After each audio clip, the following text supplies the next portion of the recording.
যদি আপনার উম্মত সারা জীবন গুনাহ করতে করতে একেবারে আসমান পর্যন্ত চলে গেছে, ইয়া রাসূলুল্লাহ, ওই গুনাহগার ব্যক্তি যদি আমার কাছে আইসা এক ফোঁটা চোখের পানি ফেলায়, আমি আল্লাহ তাআলা সঙ্গে সঙ্গে তার জীবনের সব মাফ করে দেব। ও নবী মুহাম্মদ, ওই যে বনী ইসরাঈলের একজন যুবক শুধু একদিন দুই দিন নয়, লাগাতার 40টা বছর জিনা করছে। এত পরিমাণ জিনা করছে, কোনো মানুষের নাম নাই, কোনো মানুষ জানে না যে সে যে এমন কোনো পাপ করে নাই।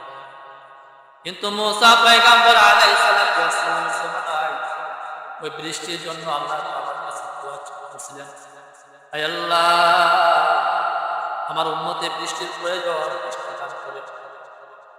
ওই আল্লাহ তাআলা বলছিলেন, মুসা, তোমার উম্মতের মাঝে এমন একজন গুনাহগার ব্যক্তি আছে যে একদিন দুই দিন নয়, প্রায় 40টা বছর 40টা বছর নাফরমানি করছে।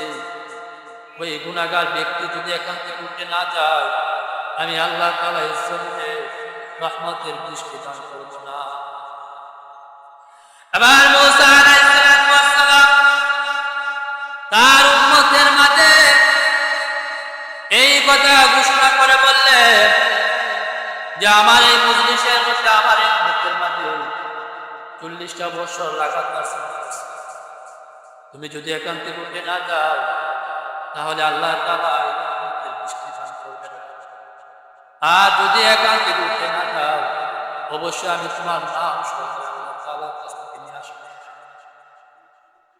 যখন মুসা পয়গম্বর আলাইহিস সালাতু ওয়াস সালাম সমস্ত উম্মতের মাঝে এই কথা যখন বললেন, তখন একজন আরেকজনের দিকে তাকায়, কে এমন নাফরমানি বান্দা 40টা বছর আল্লাহ তাআলার সন্তান।